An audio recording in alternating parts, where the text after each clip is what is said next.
This video is going to cover everything you got to know about the Ark of Osiris. We tagged along ATK from Kingdom 6. We're going to talk strategy, show where they did right, what they did wrong, talk in general about everything about this event. But let's get it going.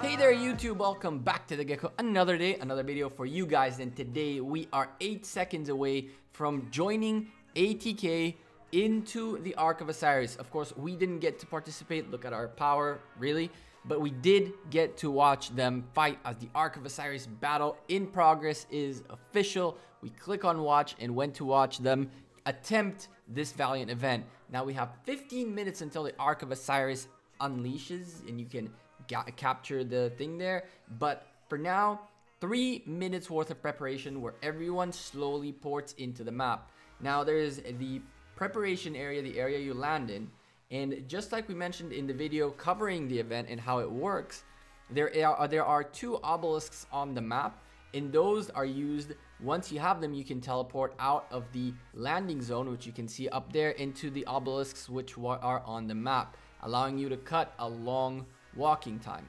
But for now, everyone is in the landing zone, preparing, thinking strategy and stuff like that.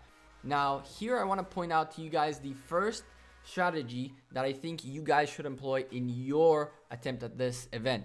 So because everyone really rushed in here and got very excited, no one ported out of the initial zone. Now that's just a huge mistake because you need to get all your guys as close as possible to your target. So the way I would approach this event is by having 2 people out of 30 pretty much kind of sacrifice their marches a little bit, and what they do is they each have the following march, which is the fastest march you can get. So first of all, you're going to need tier 1s, so make sure you have those guys have tier 1s, and you're going to need Lancelot at level 40 with 5 stars. You don't got to level them up more than 40, but you do have to unlock the 5th star. And you want to have Dragon Lancer with his 2nd skill maxed out. Now, I'm going to put on the screen right here how your Lancelot should look. And Dragon Lancer doesn't matter. You put Lancelot in with those talents as the leader and Dragon Lancer as 2nd. And with the tier 1s, you're going to be flying across the map. You're going to get 60% speed for the first 10 seconds of your march. And then for the rest of it, on top of those 60, you have 27% from the talents in a total of 42% march speed. Those 2 marches are going to fly towards the obelisks. The moment the obelisks are yours, everyone ports in wherever you guys chose. So divide into 2. One goes to this way, one goes that way. Divide, conquer, get closer. Now, as you can see, all these guys just spewed troops out of the gates, and that was that. I don't see a reason for that. The best approach is Lancelot at a level 40 with 5 stars with those talents that I showed, and Dragon Lancer as the secondary with tier 1 troops. Those things will fly both to the obelisks, and bam, you got it going. As you guys can see on the screen, these guys had a lot of troops. A lot of troops. This was kind of crazy. They had tier 5s in there. They had everything going. I looked at that and I was like, oh my goodness. What are these guys gonna do?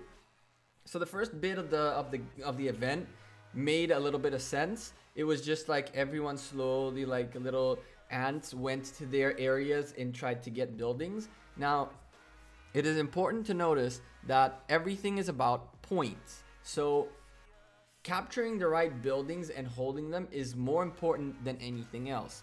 We found out that the 4 altars on the map are actually 150 points each, and they're the most you will get per building. So you're gonna want to grab the altars. So why I said 2 people should lose a little bit of their marches, because those 2 guys sending the 1 march can just send each the march and come back and then port forward as well. That's cool. But if they really want to lock things in early for their team, they're going to send 4 to 5 marches each, depending on how many they can.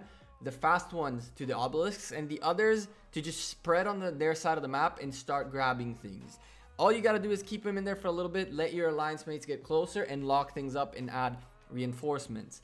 At that point, what could happen and what should happen is that some people will send 2 to 3 marches, 1 towards a building and 2 forward, and that way you start closing up the map. People in this specific situation fought a lot in open field. You'll see a little bit here and there that I'll show in a bit, is where they tried to take each other's building. It ended up being somewhat of a little bit of a brawl outside buildings. Let me tell you guys this right now. Fighting someone in a building is much tougher than being outside the building. If your team is inside the building and they're trying to attack your building, of course, if they're hitting the building, you should go ahead and try to hit them back. But if there's space inside the building, get in. All you're doing is, yes, you will just keep tanking their shots and they'll go away because they won't be able to handle it. Numbers win in this game. Saying, oh, I'm doing double the damage, it's not really helpful. They're counter-attacking you. So I don't really see the reason why you do open combat fights like this. So in here, for example, these guys tried to take the altar, which is the most important, one of the most important buildings for the points, and there was no one around to fill the altar back. These guys are coming there, but by the time they'll get there, nobody was there to fill the building. So remember, the game is about the buildings. If you are trying to strategize well, what you're going to try to do is make pods of 3. And these pods of 3 or even pods of 4, that would give you a little bit more space to move. Pods of 3 to 4 players, each have their own buildings they need to take care of. These guys stay around them, both inside the building as well as outside, to reinforce. And you have 2 or 3 pods, maybe 4 pods clearing out your side, the rest pushing forward. It's going to require a little more strategy to actually think about what you're doing, communicate it with your team ahead of time to get it going. Now, one thing I noticed that happened, and it didn't only happen here, it happened in Legendary Ronnie's event and as well as other events that happened today. It was never 30 versus 30. 30 people commit, but not 30 people show up. If you are in a serious alliance, if you're in a serious game, you straight up send a message. Guys, who are the 30 that can be here 24/7 for the next 2 days? Whenever that happens, you'll be here. There will be 30 of those players. Taking the strongest guys, if those guys cannot play at 2 a.m. to 3 a.m. because they have kids or because they just can't be bothered by it, then you have a problem. This is a 1-hour event and you have to show up. So there was a little bit of an inconsistency here because I think these guys had 2 more players than ours. I don't remember exactly, but there was a little bit of a difference, and it was very clear in Legendary Ronnie's event that they outplayed their guys by quite a lot. 8 player differential is crazy. So this is a little bit of the fights that happened around buildings on the way to take buildings. Now, at this point, there is like an attempt to catch one of these altars, but then because these guys had so many troops outside defending, the red troops couldn't get into the fight. It wasn't worth it. This is the kind of stuff you have to be doing. You have to have, this is 5 marches in front of the building, and there should be probably another 3 marches in the building. And if those red troops do get to the building, then you stop fighting the troops and start just pushing into the building. And the more power you have in the building, the more people you have in the building, the better it is. Overall, the event was really cool. I don't really know if it was laggy or not. A lot of people said it was, a lot of people said it was fine. This is the first time I actually saw that someone got the Ark. So the Ark actually slowed you down a lot. So it was pretty easy to try to catch you and fight you for it. People got it in this situation. Lokito got it once, I think, or even the 2 times he was the one who got it. As you guys can see, all these guys are stuck in the beginner's zone. And look how much movement they had to have. Like, look how many people coming and going. And listen, this is, it was a big mistake, but both sides did it. So in this situation, it didn't harm them as much. but it could very easily harm you guys.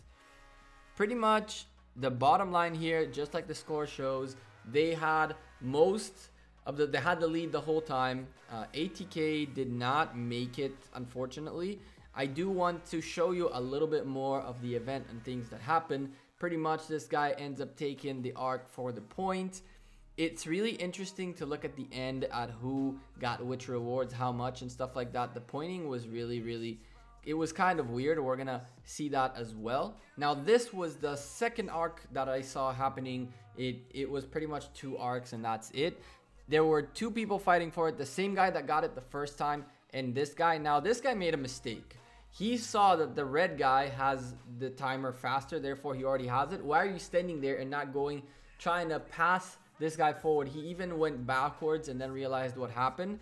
Because the Ark slowed the player who has it down, he actually managed to catch him and fight him, and unfortunately this guy's friend was very low. He had another march behind him, but the ruckus that happened here was enough so that eventually there was a little bit of a fight for this specific Ark. Now at this point, these guys are double the points. At this point, it's pretty grim. The map was traded a few posts. These guys actually have a post that is closer to their side.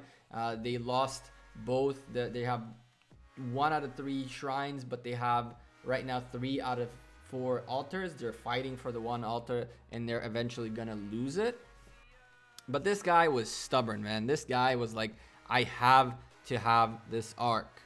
And it was really weird because somehow this fight ended up working out for him. Yes, this march specifically did not make it, but a little bit farther down the road, there was Pepper. Now Pepper was doing a lot of damage in the back lines, and I was pretty sure that he'd come back for here.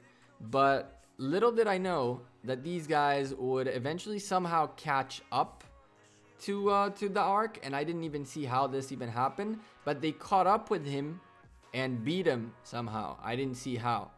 And as soon as they picked up the Ark, this was really interesting. Remember that the Ark slows you down, and these guys have 2 marches already on his butt, which means that unless he has faster march speed than they do, he is screwed. But turns out this guy was a little bit smarter than you think. Remember, this is an open map movement, so he can keep moving in different directions, pointing wherever he wants to go. And I think he realized right here that there will be a situation where he can cut to the left, to the right, and when he cut to the right, he kind of helped, his teammate helped the block, and as you can see, they squeezed these guys into a situation where that Ark that was marching slower than these guys actually managed to slip away. It was a little bit of maneuvering and a little bit of blocking by the teammate, which was really interesting, but that little bit of gap held for so long. Unfortunately, there was another march coming his way, which was a full cavalry fast movement march. It ended up catching him, and he ended up losing the Ark. Now, don't get me wrong, he did not lose the Ark just like that. I mean, they fought for it. There were plenty of marches in the area. The red guys were all over it, but ATK would not let go without a fight. Unfortunately, it did not work out for them in this specific situation, and overall, unfortunately, they lost the event. The thing is, right, it was the first time anyone did this, really. There was one more event earlier, if I'm not mistaken, or a couple more throughout the day, but there's no content about it. As a matter of fact, Ronnie's stream, I think, is the most viewership there was ever in Rise of Civilization, so that's very cool. And it's just like, it's a crazy cool event that these guys got to do the first tasting of it, and now it's up to us to strategize and to come up with ideas. So now I want to employ you guys. I want to know from you, how would you do things? You guys saw the event right here. I showed you almost everything you got to know. There is also a little bit of a timer up on the top, which gives you stats with how many points per minute each team is doing. You also have all the buildings. When you zoom out, you see how many points you can get per building. So I want to know, how would you guys strategize? What's an awesome strategy that you think would work? I personally think nobody can beat at this stage having only two people in the beginning sending fast marches towards the obelisks so everyone can port closer. After you do that, what do you go for? How do you divide your team? What's the main priority? How do you not let them grab the Ark? I really hope you guys will enjoy just watching the rest of this footage of the event going on. You're gonna see my camera below this camera from the stream. I'm not gonna keep rambling on here because it really makes no sense, but I do want you guys to have some more footage of the things that happen. So I sped it up so you guys have a nice little footage of fights, of things that happened. You guys can look at the map better. You guys can see maybe things that I didn't catch, and let me know in the comment down below. All right, so thank you guys very much for watching this video. I hope you guys enjoyed it. I hope you guys found it helpful, and until the next time, I'm the Gekko. Have a great weekend. Don't forget to hit that like button, subscribe for more content and all that good stuff, and I'll see you guys in the next video next week. Have a great weekend. Stay safe, have a lot of fun, and peace. I don't want the throne that my father has, fighting wicked beasts while they move so fast.